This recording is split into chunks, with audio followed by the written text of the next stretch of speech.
Tiga. Baiklah, saya Angelina Toloriu di sini akan membahas mengenai pemacu masalah pada dewasa remaja. Kita masuk pada ciri khas bawaan dalam usia dewasa remaja ini. Sebelum itu mari kita melihat perbedaan dari ciri khas orang dewasa muda yang membedakan pada usia remaja ini.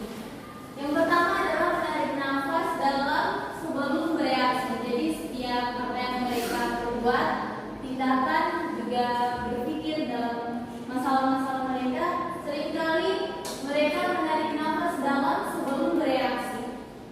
Kalau masa dewasa madya itu mereka lebih memikirkan segala sesuatu atau aspek-aspek apa yang akan menjadi kendala dan juga masalah yang akan mereka hadapi. Sudah tidak lagi menarik nafas, tetapi mereka lebih menunduk dan berpikir apa yang akan mereka evaluasi dalam permasalahan yang mereka hadapi. Yang kedua adalah berempati. Berempati ini kalau dalam orang dewasa biasakan kalau teman-teman kita dalam masalah, kita selalu merespon dengan cara, oh iya kasihan banget gitu. Kita turut berduka cita nih, atau oh kalau memang begitu kita lagi pernah bikin begitu dah. Kalau orang dewasa madya itu kalau kita bercerita tentang masalah kita, mereka lebih mencari solusi. Oh lebih baiknya kamu begini, lebih baiknya begitu. Kalau dewasa muda ini lebih kayak memprihatinkan. Jadi lebih kayak oh kita lihat sama, kita lihat tuh hari tapi coba begini, tapi coba begitu. Nah kalau usia madya mereka lebih mencari solusi. Yang ketiga adalah bertanggung jawab atas emosi. Nah, kalau orang dewasa muda ini dalam setiap permasalahan atau rintangan yang mereka hadapi, mereka seringkali emosi dalam perkataan maupun tindakan yang terburu-buru, yang akhirnya mereka itu harus bertanggung jawab keras atas emosi yang mereka gunakan. Berbeda dengan usia madya. Usia madya ini mereka lebih mencari solusi, yang seperti saya bilang tadi, mereka bukan hanya bertanggung jawab atas emosi, tapi mereka lebih bertanggung jawab atas tindakan mereka yang lebih terkontrol daripada usia dewasa muda itu. Dan yang keempat, tahu kapan harus melakukan percakapan. Nah, kalau orang dewasa orang dewasa muda ini misalnya dalam dinner sama pasangan mereka malu-malu atau apa, jadi tidak bisa berkomunikasi dengan baik. Tapi kalau masa usia tentang 40 tahun, ada yang sudah menikah, ada yang belum menikah, 40 tahun sampai ke atasnya itu, mereka lebih berbicara langsung, atau yang pentingnya itu harus mengungkapkan isi dulu. Tapi kalau dewasa muda lebih kayak gengsi. Nah, kita masuk pada masa dewasa madya, mencakup waktu yang lama dalam rentang hidup. Nah, mengapa dikatakan masa dewasa madya ini mencakup waktu yang lama dalam rentang hidup? Karena kalau pada masa kita anak-anak atau pada usia remaja, kita lebih mementingkan bagaimana pergaulan kita, sehingga kita tidak merasakan bahwa kita sudah sampai di titik ini. Kalau misalkan orang dewasa itu dia merasakan umurnya itu lama, karena semakin tua semakin dia lebih banyak risiko yang dia harus hadapi, dan waktu rentangnya itu lama untuk dia jalani. Kebanyakan orang telah mampu menentukan masalah-masalah mereka dengan cukup baik, sehingga mereka cukup stabil dan matang secara emosi.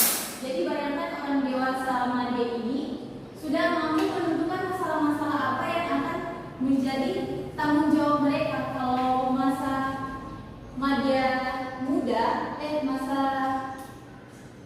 usia madya muda itu orang kayak lebih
Nah, mari kita melihat bahwa ada beberapa faktor dalam permasalahan yang ada pada usia remaja, yaitu perkembangan fisik, artinya fisik mereka itu sudah menurun dan kemampuan mereka itu sudah masa transisi, jadi sudah tidak terlalu stabil. Dan yang kedua adalah keterbatasan kognitif, artinya daya ingat mereka itu sudah menurun. Cinta dan pernikahan pada tahap kehidupan, jadi sudah mulai reda dalam pernikahan, itu mulai sudah tidak ada lagi rasa-rasa romantisnya. Saraf yang kosong, artinya bahwa orang tua itu dalam mendidik anak, pasti anak itu akan beranjak dewasa dan memilih untuk mengikuti pasangan hidup, sehingga orang tua yang ditinggalkan mereka akan berpikiran kosong. Nah, jadi sudah merindukan hal-hal anak lagi. Jadi itu yang disebut saraf yang kosong. Hubungan antar generasi, yaitu hubungan antara keluarga, yang artinya dia sebagai orang tua maupun sebagai anak, dia berperan penting dalam hubungan keluarga. Nah, jadi dalam permasalahan yang ditimbulkan oleh faktor yang saya sebutkan itu adalah penyesuaian diri secara emosi dan mental usia. Jadi sangat-sangat dibutuhkan faktor yang mendukung antara dalam penyesuaian diri secara emosi dan mental. Nah, solusinya apa? Solusinya adalah menerima situasi secara emosional, artinya mereka menyadari dengan aspek emosional dan perasaan yang tentunya sabar atas situasi-situasi yang akan mereka hadapi dalam usia ini. Yang kedua adalah kuatnya cinta dan kebersamaan dari pasangan, artinya mereka saling melengkapi dalam komunikasi dan saling berbagi kebahagiaan, suka dan duka. Di sini akan memperkuat hubungan erat antara suami dan istri. Nah, peran anak ini sangat dibutuhkan oleh keluarga, karena hanya anak-anak lain yang dapat mengurus dan membahagiakan orang tua di masa tua mereka. Dan yang terakhir adalah percaya kepada kuasa Tuhan, artinya orang tua sangat berharap dan percaya bahwa segala sesuatu yang terjadi ada solusinya, yaitu Tuhan tidak menutup masalah dalam keluarga